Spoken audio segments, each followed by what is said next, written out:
Hi everyone, আমি তাইবা। তোমরা সকলে কেমন আছো?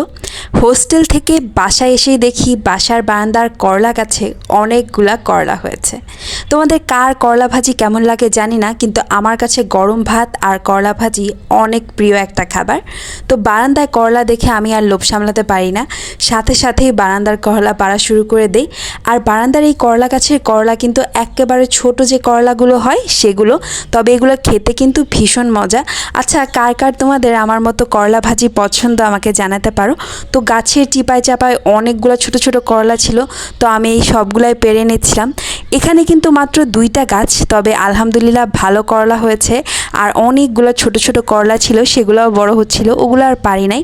পারতে পারতে মোটামুটি 1 মুঠো করলা পাই। এরকম ছোট ছোট 1 মুঠা করলা পাওয়া কিন্তু মুখের কথা না। যাই হোক, আজকে আমি এই করলাগুলো ভাজি করে খাবো। তো করলা ভাজিটা একটু ঝাল ঝাল করার জন্য আমি এখানে গাছের মরিচ পেরে নিচ্ছি। এই মরিচ গাছটা না ভীষণ ভালো, মানে সারা বছরই মরিচ হয়, খেতেও ভীষণ ঝাল হয়। আর মানে ধর যে বাসায় মরিচ না থাকলেও এই মরিচটা ব্যবহার করা যায়। তো আমি এখানে 4-5টা মরিচ পেরে নিয়েছি।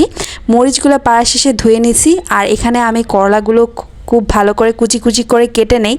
করলা কাটা শেষে আমি এখানে পেঁয়াজ দিয়ে ভাজছিলাম, তো পেঁয়াজটা আমি খুব ভালো করে ভেজে নিচ্ছিলাম তেলের মধ্যে।